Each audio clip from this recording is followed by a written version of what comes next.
Good afternoon and welcome everyone to Oaks Consultancy's webinar today.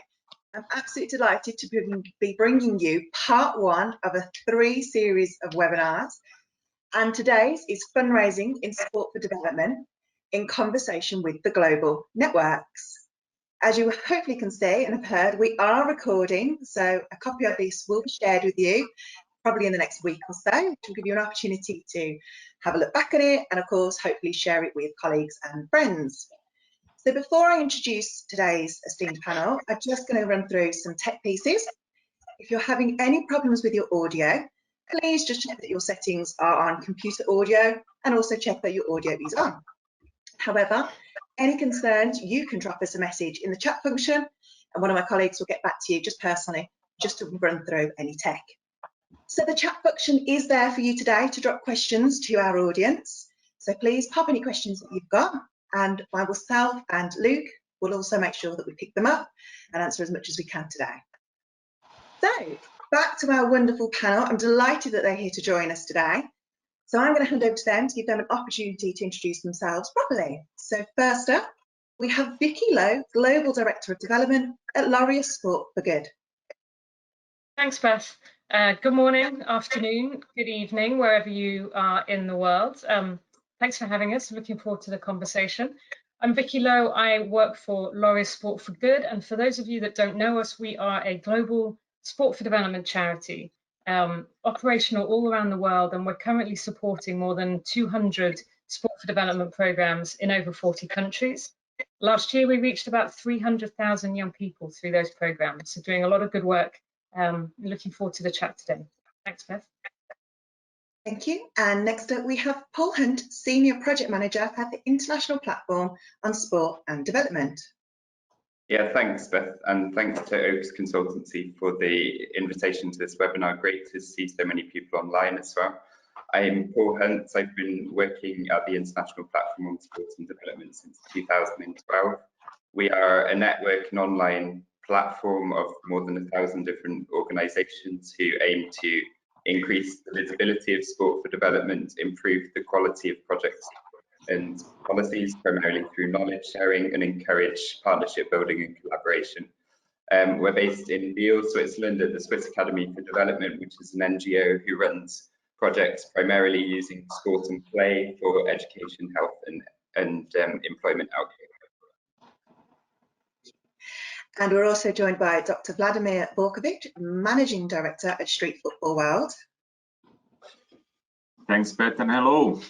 Hello, dear colleagues, dear friends. If you don't recognize me, it's still me. This Viking Corona style will disappear once my barber starts working.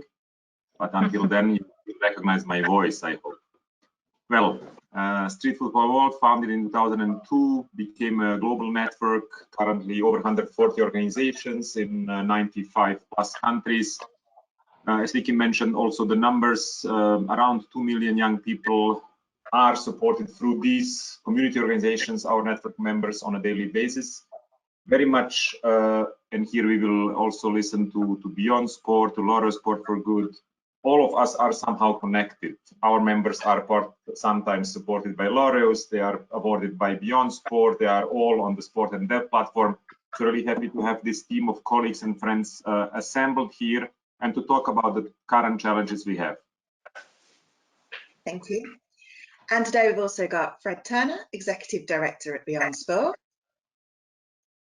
Hi everyone, good to be with you all and great to be alongside some close friends in the sector. Beyond Sport is a global organisation that supports initiatives, generates ideas and builds partnerships that purposefully use sport to address the world's most pressing issues. Founded back in 2009, we've generated a global network of over 3,500 organisations and ourselves supported over 380 projects with grants and capacity building. And so not only doing the grants and capacity building space, but also events and platforms, and we'll had the pleasure of hosting many of you at those and engaging with many of you at those. And then finally looking to bring all that to life and work with our network through an array of campaigning through a variety of channels and partnerships. Thank you. And our chair for this afternoon's discussion, Luke Southall, Managing Director at Oaks Consultancy. Thank you, Beth, and thank you to our esteemed panel as well for joining us today. So yeah, I'm Luke Southall, Managing Director at Oaks, and we're an agency that supports sport for development organisations of all shapes and sizes with critical business functions such as strategy, governance, business planning, income generation and fundraising. So yeah, I'm the chair for today, so you'll be hearing hopefully as little as possible from me.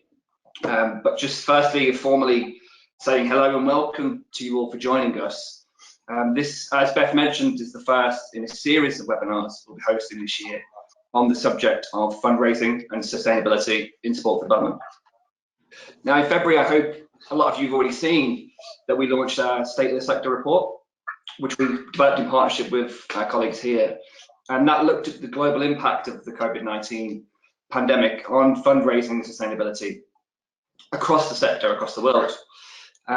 This was developed on the back of extensive research, consultation and conversations with over 100 organisations. And needless to say that the kind of situation it reflected was profoundly concerning. Understandably and predictably, the scale of impact ranged from immensely challenging right through to, in some places, utterly devastating. Now, we don't want to dwell too much today on those findings, but more to use them to inform the conversation about how we actually move forward and try and actually change that situation. So try to have a positive focus. I'm sure we'll veer off into all sorts of different tangents and directions, but loosely speaking, we want to talk about the current picture in 2021. So how we started this year, how does that compare to last year? Income diversification. What more can we be doing to build sustainability and to kind of future-proof us from what we've experienced this year? How do we maximise the resources we've got to kind of deliver the best return on investment that we possibly can? And then ultimately, how do we leverage this unique power of the network that we've got to ultimately influence policy and change agendas across the world? Now, for a sector that's built on a spirit of collaboration and partnership working, it seemed only right that we started this series by looking at the global network. So again, a huge thank you. We're so thrilled to have our friends and partners here today joining us for the discussion, and I'm sure I can't wait to hear the no doubt valuable thoughts and insights that you'll be sharing with us. Similarly, I'm also delighted that so many of you from around the world have joined us. I think it kind of shows the resonance of these challenges that we're facing at the moment and speaks to the need and the urgency for us all as a global network to come together to help each other through these precarious times. But like I said, today, let's focus on moving forward, the positives, and yeah, not only thinking about how we survive and stabilise, but how we can grow and prosper in the future. So, final reminder, please put any questions as they come into the chat box, and I'll try and put as many of them as possible to the panel. And in the interest of me saying as little as possible and getting as much as we can from our panelists, let's get straight in. And what I want to start with was the current picture. So thinking about 2021, we're a quarter of the way through already pretty much, and trying to get a feel for what the impact has been and how that compares to last year. So Fred, if I come to you first, I think the majority of organisations that we spoke to when we were producing the report expected a reduction in income in 2020, and I think over 80% forecasted further reductions or stagnation in 21. How are you seeing this play out from your perspective beyond sport, and what's the reality on the ground? And are there any kind of precipitous changes and differences geographically from what you're seeing? Yeah, it's a great question. I think, the reality is that there has been and is a significant reduction without potentially a fast return. And that sort of taps into the cross sector of funding opportunities, whether that's grants and foundations, corporates and brands. Sadly, that's inevitable, and certainly from a private sector, unfortunately, whilst there has been a lot of progress there, many brands and corporates would see this type of spend as potentially discretional, and therefore potentially delay it or stop it in the meantime. In terms of geographical variance, I wouldn't say we've seen huge things jump out at us, but when you look at areas such as the US, you have really clear focuses at the moment on social justice and specifically areas of racial and gender equity.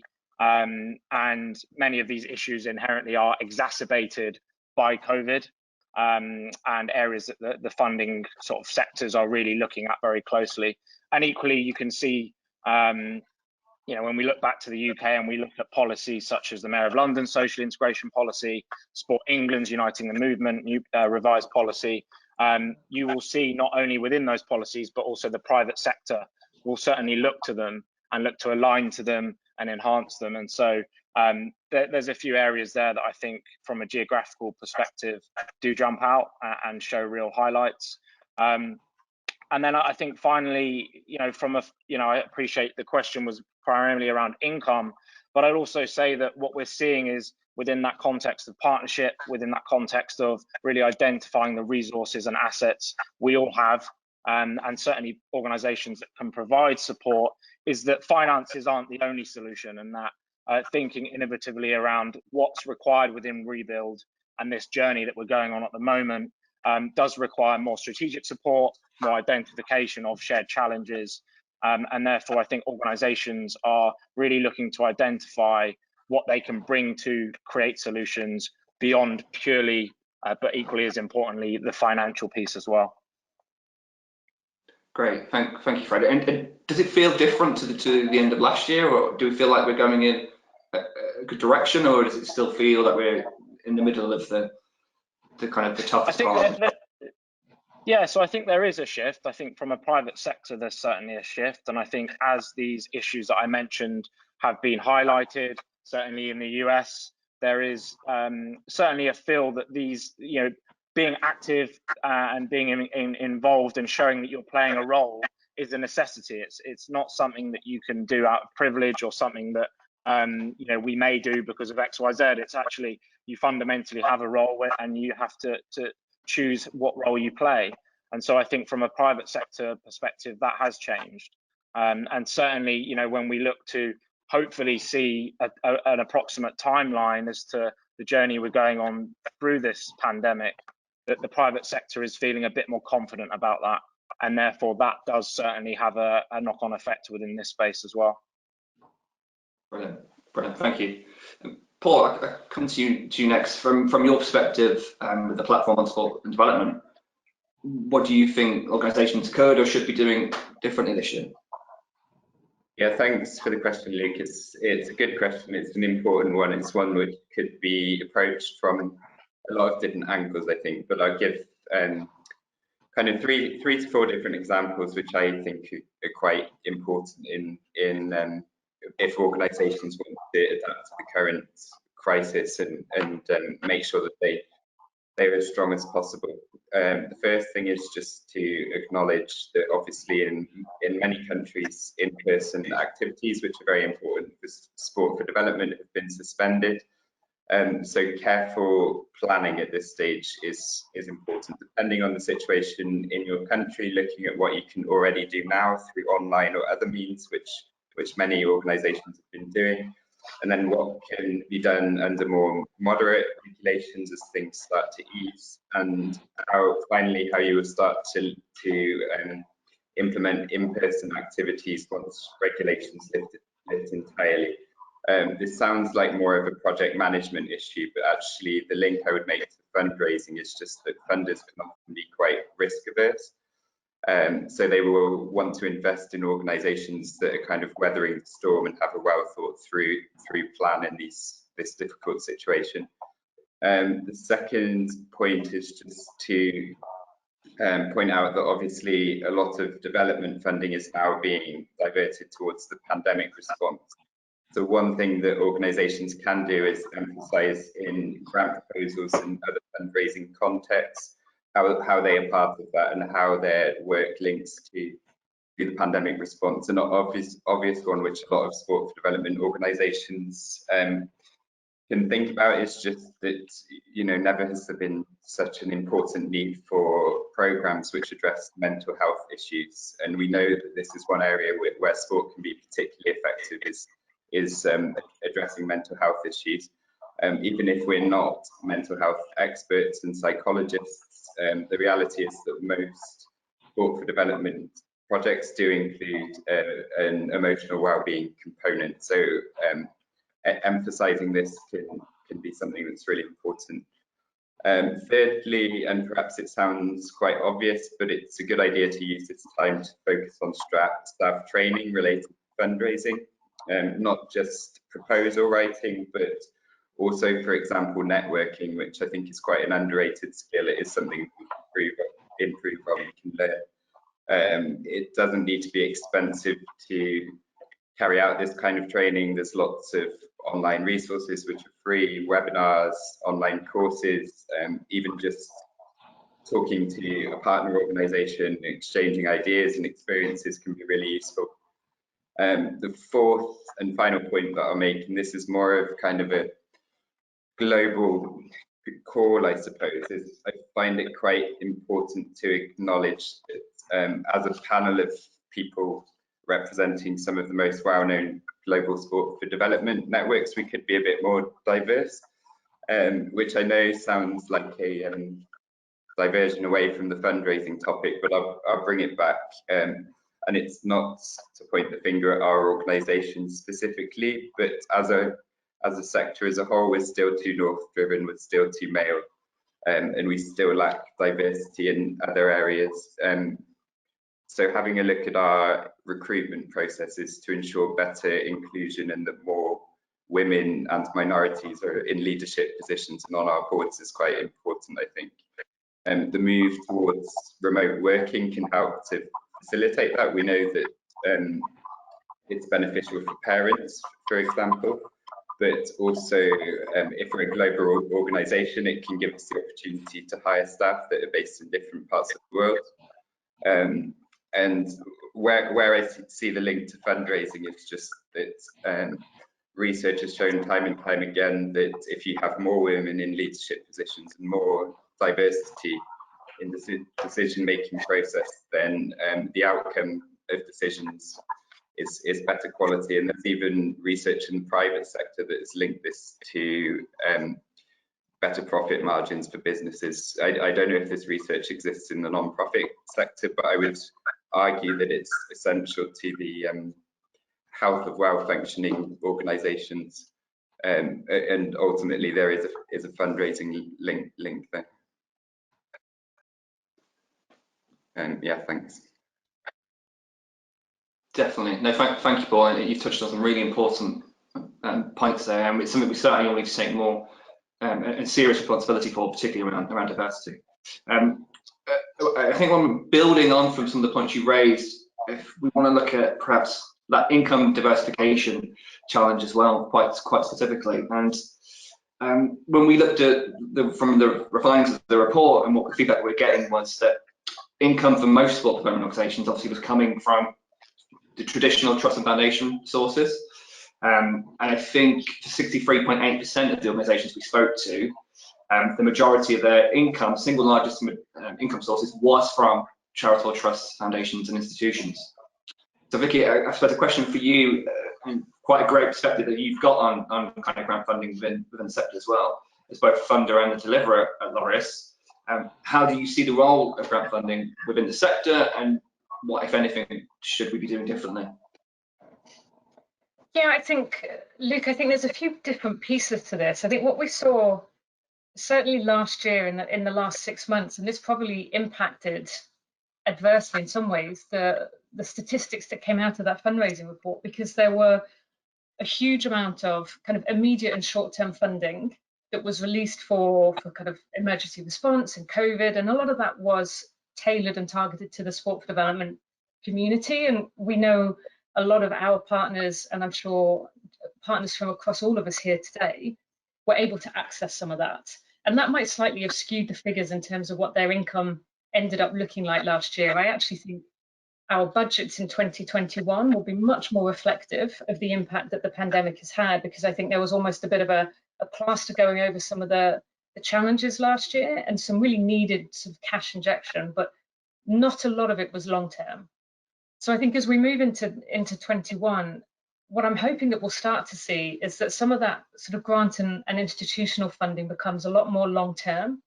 And I'm also hoping that it becomes less restrictive, because And something else that we saw was the real very focused nature of some of those calls for proposals that went out.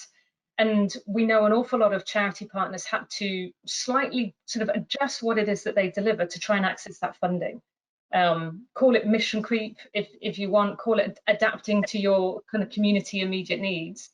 But ultimately, we need to ensure that this year our sector is getting funding, flexible funding, that allows them to go and use sport to create those social impacts. And to Paul's point, I think things like mental health are going to be key. So the sector and the NGO partners have got to be really smart about how we position what we can do, but also stay really true to what our sector is about. It's about how sport can create these positive impacts across a whole number of different social issues. I think it's fine to adapt and tweak when you have to in that immediate need, but I really hope we see us kind of getting back on that sport for development path this year. And we need then also those trusts and foundations to make sure that the funding that is flowing into the sector is flexible and is open to that. So I think there's a couple of things there that hopefully we will see play out this year. Yeah, absolutely. And I think this is a question from the question from the audience that I think is really relevant. So, Vicky, great to hear your take first. I'm sure Fred, you'll want to come in on this as well. Do the panel believe there'll be greater understanding and appreciation from funders about core costs and the need for robust and stable finances? Will there be more trust put into charities and streamlined application processes? Yeah. I mean, my short answer is yes, and I hope so. I think as Laureus with our funder hat on and supporting the sector and making grants, we've always had a flexible approach to how our NGO partners can utilise that funding. We also always want our partners to be able to report and tell us the impact that's been had. So I think there is a continued desire from us as a funder to continue to allow that to happen. I think as a charity that has to go and access funding to allow us to make those grants, I think there's a real onus on Laureus and actually all of us kind of sat in the panel today to educate those donors, whether that's the private sector, the institutions, and educate them about the need for that funding to be flexible, to cover core costs, and to allow our partners, our NGO sector, to actually thrive. Because it's great when we fund that program delivery, but someone's also got to fund the light bulbs, and they've got to fund the staff, and we need to ensure that the back donors are really aware of why that's so critical. Yeah, I agree with what Vicky said there. I think short answer is yes. And I think from our perspective as a funder, absolutely, and providing a bit more flexibility around that, or added flexibility where possible. And I think, you know, in terms of that communication to that array of potential funders, I think certainly as you think about away from the more institutional piece into like brands and corporates, we also know that they need positive stories and they need to connect more and more with their audiences with authenticity, and that's fans, stakeholders, consumers. And so I think, you know, we have as a sector the combination of sport as a real appeal and the combination of impact to provide that authenticity from storytelling perspective. And so how we speak to that audience of potential funders and the ways in which we provide that content and that impact journey is really important. So being intentional about that and ensuring that the way that you're speaking to a brand does differ from the way you're speaking to a more institutional funder or foundation, as they have different needs, they have different understandings, they're at a different point in this journey. Yeah, absolutely. Great. Thank you, guys. And yeah, I think it's a classic, isn't it, with Trust and Foundation grant funding, and actually some of the organisations we've been working with, some of the emergency funds and appeals have been literally life-saving for organisations in the short term. So trying to find that balance with sustainability. And Vladimir, can I come to you next, please, on this diversification point? Are there any areas that you think, from your experience, perhaps areas of fundraising and income generation that aren't fully being maximised in the sector yet and could provide us with an opportunity for real growth? First of all, I would like to thank those who are connecting with me on LinkedIn. That's a super bonus upfront, but maybe you can also unfriend me later if you don't like what I say, but thanks for that. Secondly, we are talking today about the crisis, and we call it pandemic.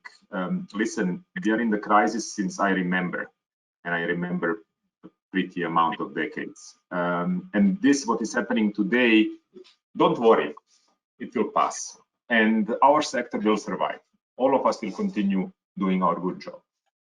But let us remind ourselves that what we are doing is happening because governments are failing. And let us, when we look for new fundraising or funding opportunities, and I would actually like to call them partnership opportunities, because let us not be in that position of the recipient. Let us be partners of a variety of sectors, the first sector, the second. What happened historically is that somehow the third sector is always perceived by the governments as opposition. And funny enough, even if the regime changes 180 degrees, we are still opposition. Okay, let's imagine this world as a football pitch where we're all one team. And if we want to tap into resources that all of us need to deliver our excellent work in the communities, let's look up or next to us and see who are the team players who have the best skills, or in our case, the biggest pots. These are governments ultimately. Yes, we have also the commercial partners and great corporations who can support certain work. Often we have that opinion, yeah, they're doing it there also only for self-marketing, which is sometimes true. But on the other hand, let us position ourselves, our entire sector, sport for good, all for good, as a partner of the different players on the pitch. And what does this mean? And my colleagues really gave really good hints when it comes to the change of pattern, change of matrix, how we deal with the crisis, the current one. Let us search for those who are actually, everywhere we have ultimately a person sitting and deciding something.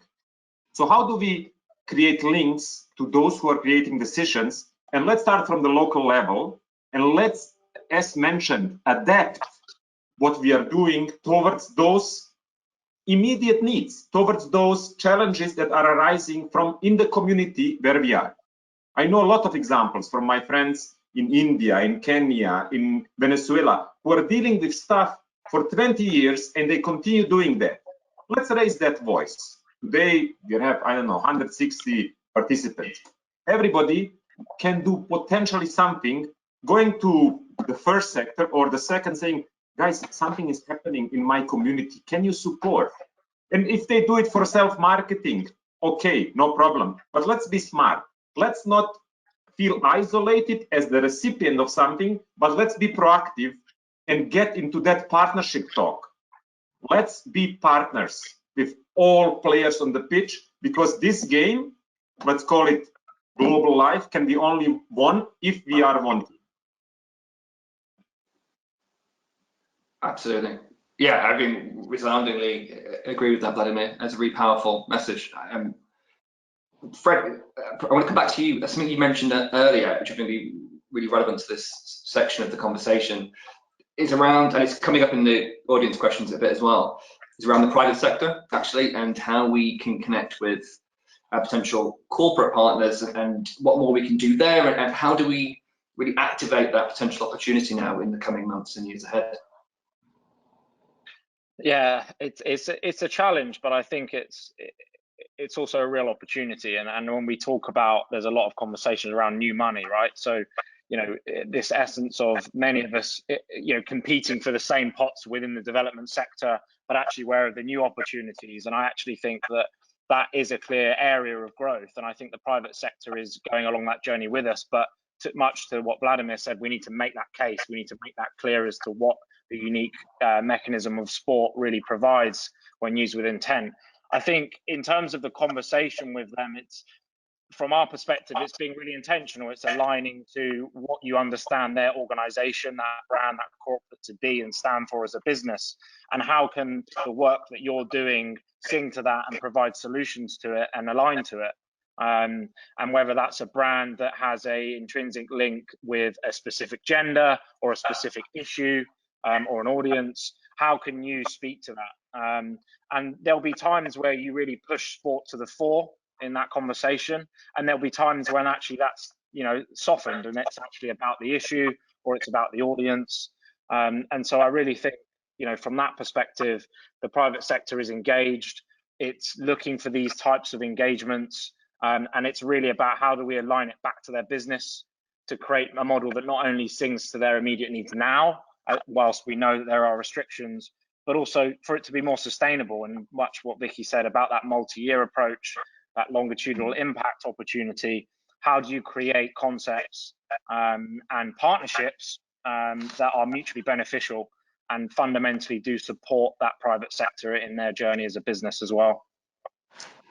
And if I can just add on to that, I think what we are seeing is so many more of the private sector are becoming purpose-driven, which is a very easy thing for them to say, and it's probably a lot harder for private sector to do. But that's again where we have a great solution for them. And to Vlad's point, we should be proud of the work that we do, and it's happening at every level all around the world, and we need to find those opportunities to talk about the partnership and talk about the solution that we can provide some of those private sector. And I think the other thing around that, the sort of private sector corporate piece, is I think at times we're guilty of always trying to go for the big fish. You know, we sometimes try and look at the huge global brands, the huge global corporates, and think, how do I get some of their funding filtering down to our NGO? There are private corporations, businesses on your doorstep that might not be a Coca-Cola or a Nike, but are also trying to be purpose-driven businesses. They have employees that are now demanding that their business has that purpose and isn't just about a profit margin. And you are potentially that solution on their doorstep. And I think one of the things we've seen in the pandemic is, you know, an increase actually in the public donations and fundraising. As much as everyone is suffering in different ways, people have been more philanthropic, and people are looking for ways to support their local community. And I think actually what's happening with that public fundraising, and this I think also correlates into those private sector, is they're looking for a local solution. They want to support their community, someone on their doorstep. And again, because of the global nature and the breadth of our sector, we have that. So it's about unlocking those opportunities, but being really true and proud of what it is that we offer and the impact that we can have. Yeah, absolutely. I'd be really interested to see how that kind of grows and evolves, and how long that kind of maintains itself as well. Thank you everyone, by the way, for the questions. We're being inundated, to keep them coming. Another one on this kind of topic. We've talked about grant funding, we've talked about corporates. Paul, can I come to you with this? Are there any other areas of fundraising or research that we as a sector should be testing and exploring to mobilize greater investment from your experience and perspective? Well, the actor which hasn't been mentioned yet is governments, I think, which is another really important one. And you know, I mentioned earlier the need to make the case for sport for development, especially around topics such as mental health. There are a lot of different governments around the world who are well engaged with the idea that sport should be used to promote social outcomes. There are many that are not so much, but I think activating on kind of an advocacy level at this point is important to unlock government funding for sports for development projects. Post-pandemic is part of the recovery. A very good example of this, actually, which I should mention, I think, is the Sport for Development Coalition in the UK, which is a very organised network of different organisations. They've recently launched a campaign, if I remember rightly, it's called Adapt, Support, Respond, and this is worth looking at as a good example of how different actors, in this case on a national level, can coordinate to influence government. Brilliant. Great. Thank you, Paul. So I suppose we're talking about lots of different income generation areas, and again, looking at the findings of the report, people through the challenges they faced in 2020 had to make tough choices about where they put their expenditure and investment. And often investment in fundraising and fundraising resources is one of the first to kind of go when people are facing these tough challenges. So kind of that classic paradox: we need to earn more, but we don't want to spend what we don't know is going to guarantee a return. So Fred, again, from your experience, how do you face a challenge like that? And when going through those kind of conundrums, how do you ultimately kind of decide where to prioritize that fundraising spend? Yeah, obviously it's a challenge, and I don't think there's necessarily right or wrongs, but I think fundamentally it's essentially prioritizing your fundraising spend based on where you generally drive your fundraising revenue from, and then working out whether that stream is still available, and therefore prioritizing the investment there if it's not. And I think then obviously so on and so forth in terms of moving through that process. I think in terms of what to look at is, obviously we all like to start with our current partners and our current funders, and really looking at ways to both innovate those, provide more value to them, and enhance them fundamentally as first point of call. And then I think it's about being innovative. It's looking at areas like match funding. It's looking at, certainly when we're talking so much about the private sector, tapping into the flexible budgets within those organizations and actually the way you speak to them. So it's not just, do you have a CSR department that's engaged with them, but actually, if you're looking to provide business solutions, there's a conversation with business development within these organizations. There's a conversation within strategy, within marketing, and actually how we as our, and our fundraising efforts are speaking to the right people and diversifying that traditional model of we need to find a CSR person, let's speak to them. And so I think being innovative from that perspective, but also being specific. I think certainly, I know I keep sort of relating back to the private sector, but they are still fundamentally inundated with opportunities. And so I think we need to be very intentional about the approaches that we're making, and again, show that we have an understanding of the reasons why we're approaching them with XYZ solutions, and why it's in essence is a powerful solution to that. Vladimir. Yeah, I mean, we are talking a lot about fundraising, and obviously all of us on the local level need funds to do stuff, right? But let us not forget one thing, and this is to the practitioners out there. We all started as volunteers, right?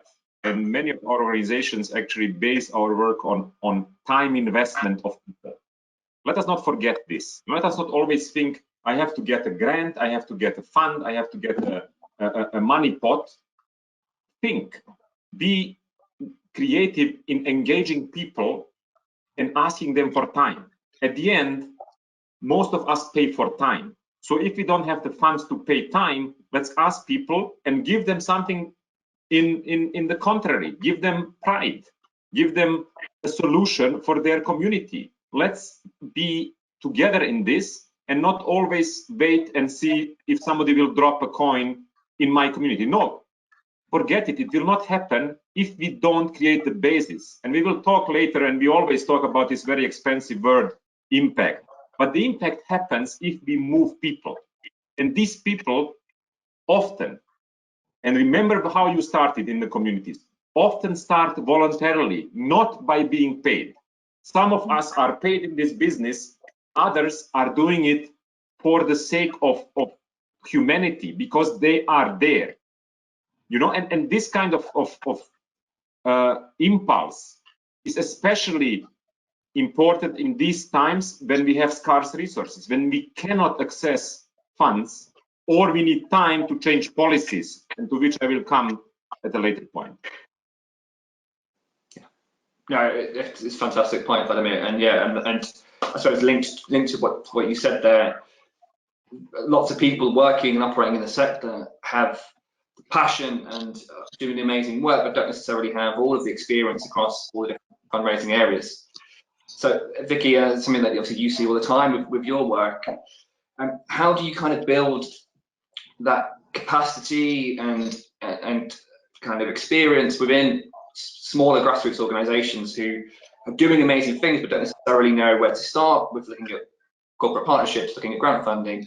How do we build that, and where do you see at the moment the biggest returns kind of coming for those organisations?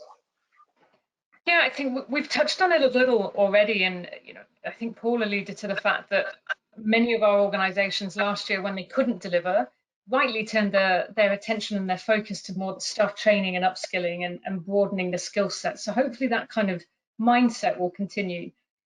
There's been some really cool stuff actually around, like, call it different things like mutual aid networks, cooperatives, collaboratives, coalitions.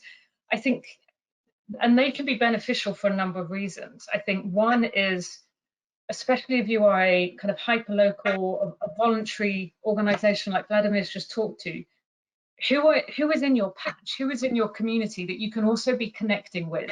And that might be organisations that aren't true sport for development organisations. They might be youth groups, they might be faith groups, but they are other organisations or people that are invested in making your community better. And I think we're starting to see some of those mutual aid groups or collaboratives coming together and then accessing funding as a group.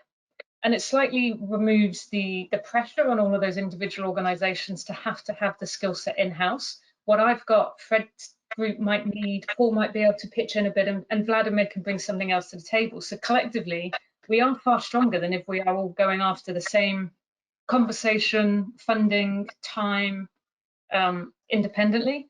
So I think there needs to be more of that. I think for that to happen, we also need funding to be comfortable flowing into those slightly unstructured or non-traditional kind of groups. But there's some really interesting stuff there, and I think that helps people access money. It helps people access skill sets that they haven't got.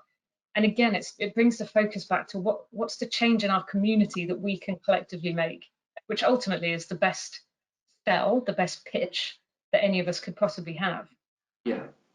Yeah, for sure. And I think that naturally brings us into the next section, and something we've kind of touched on a few points so far, which is looking at policy and building financial resilience. It's not going to happen overnight, and it's going to require this kind of collaboration, advocacy, real partnership working, influence, and a collective effort. So, Paul, from your point of view, what more do you think we could be doing as a global network to enhance kind of the sector's ability to impact policy agendas across the world, and by extension, then ultimately, obviously, strengthening the case for funding and fundraising? So I think the biggest strength that we have is just the fact that there are so many different types of actors involved in the sport development space. It's quite unusual to have that, really. We have NGOs, civil society, universities, governments, intergovernmental organisations. Then on the sports side, federations, clubs, coaches. It's really a diverse sector, and the strength of any sector or network is of course the components, the organisations, actors that are within it. The four of us are kind of very much overlapping networks within this network, and I can only really speak on behalf of how Sport and Dev sees it, but we don't perceive ourselves as having a mandate to speak on behalf of those organisations. They're very diverse anyway, but we try our best to sort of look behind the scenes and see what organisations think about things. We do surveys, we do call for articles. Last year we had quite a big campaign on the future of sport and development, where we had a call for articles with 55 responses sharing their ideas on, during this pandemic period, how can we improve, what do policymakers need to bear in mind. There were calls for things like more equity, access, inclusion, a real focus on gender equality, more focus on community sport, a whole range of different things. We analysed these articles. We came up with 10 themes which we're running through them, and produced kind of a position paper on it, which does read like a list of recommendations from our community. The thing with advocacy activities is that they're notoriously very difficult to measure the impact of in comparison to programs. So questions like who precisely has read this document, what do they do with it, and what were the different components that led to a policy change are very difficult to measure. What we do know is that within this sport for development space, there are certain important policy actors who are very active, receptive to our topic, and also consultative, involving various actors in their discussions. So the Commonwealth is a good one to mention there, and the United Nations Department of Economic and Social Affairs, and these are organisations who have done a lot of great work on sport and the pandemic, how to build back better, promoting more investment in sport development, and they themselves have access to a wide network of different government member states, including some who are so far not active in this space. So I do think these kind of activities do make a difference. Perhaps you know, the 4 networks on this call, and also other networks in sport for development, should actually have a broader discussion about this at some point. Put our heads together and see how we can collaborate on this policy level. And you'd probably all have different ideas from your different angles as well. So I'd be curious to know your thoughts. Great, thank you, Paul. And I think it's a good time because we're getting quite a lot of questions actually coming through around the Sustainable Development Goals as well. So I know that kind of touches lots of different areas of our collective work. So one of the questions we've had is, do you think it's important for sport development organisations to align their work to the Sustainable Development Goals, and how important then is that towards fundraising success? I kind of leave that one out. Vladimir, do you want to come in on that one? Yeah, I'll take it. I mean, don't expect, well, you'll see. First of all, we've been contributing, I remember, to the Millennium Development Goals, and we wanted to reach them by 2015. We didn't. Now we are talking to the Agenda 2030, and we will also not reach it. But what we are doing locally is contribution to social development. And if somebody asks me, is the sector contributing, and do you contribute to SDG 5, 13, 7? Of course we do. Of course we do. Yes, it is important also to put it on the web page or on your Instagram. Do it, okay? But don't question yourself if you're doing it. You're doing it definitely. What is important, and I just want to kind of catch up what Paul mentioned on policy change. Let us be smart, my friends. Let us open ears and eyes and see how world politics is treating problems. They treat it with 10 years late. You know, we forgot all about the migrant crisis in Europe, right? Because we have now a pandemic. But this crisis started, the roots started 20 years ago in different places, be it in Africa, the Middle East. The war in Syria is now 10 years old. Now, European Commission, for example, is starting to develop policies towards people living a dignified life in Guinea or in Jordan in order to stay there. So let's be smart. First, influence the policy makers to be quicker. I hope they can. And look at what is happening currently and adapt to that situation. So my friends from Europe, if you have somebody in politics who can influence fund creation or policy creation in the European Commission, do it. And look at the countries where they want to invest for, let's say, their selfish reasons. But these selfish reasons can allow life, dignified life for many young people in the particular geographic areas. So this is for me the spirit that we need to have. With this spirit, you have impact. And this impact is not a case study, it's a political impact that we can have. So let us not only look at one funder or the other, at the Mercedes-Benz or the Volkswagen who will contribute 100,000 euro. Let us check the channels of policy creation and especially implementation. And we are smart. Let's think in advance and catch the rhythm of politics pretty soon. Well, thank you, Vladimir. Yeah, absolutely. I think it's quite, somebody's put a question in which I think kind of feeds into this a little bit as well. It's about how do we change the mentality and how do we change that between the public and private sectors to come to a true social purpose where it's not necessarily about, I'm paraphrasing the question here, it's not necessarily about how we need to cater to their needs, but how actually they can come together with us towards a true social purpose? How do we kind of change that mindset with other partners?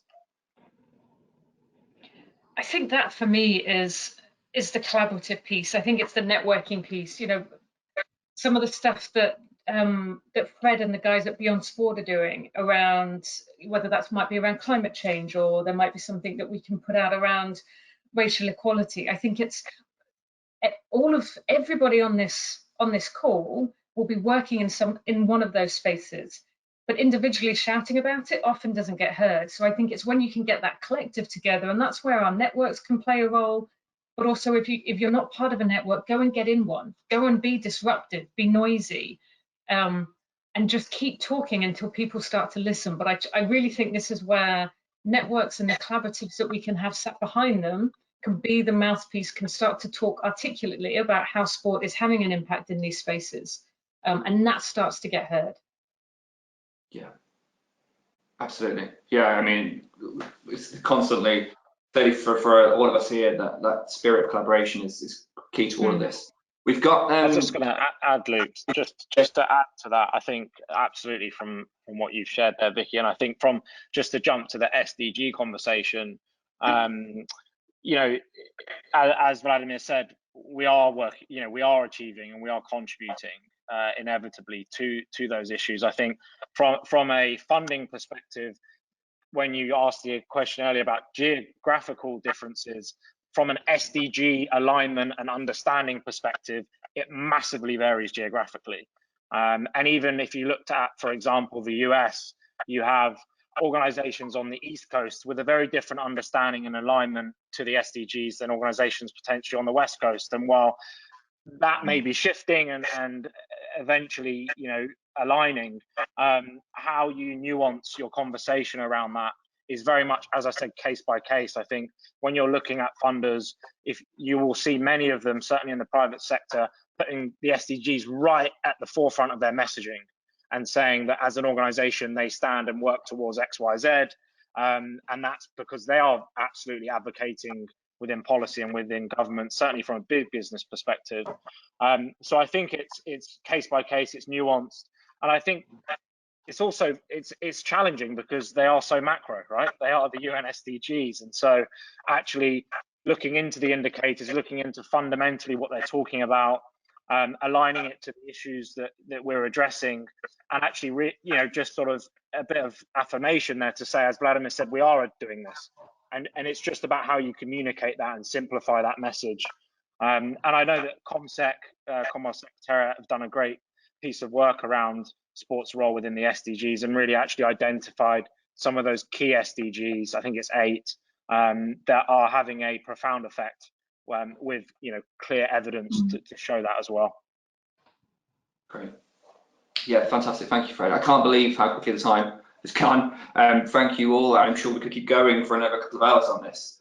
But before we come to an end, obviously what we really want to do is end on a really positive note. So I'm going to ask each of you to kind of give us your kind of closing thoughts, call to action, reasons to be positive, however you want to frame it.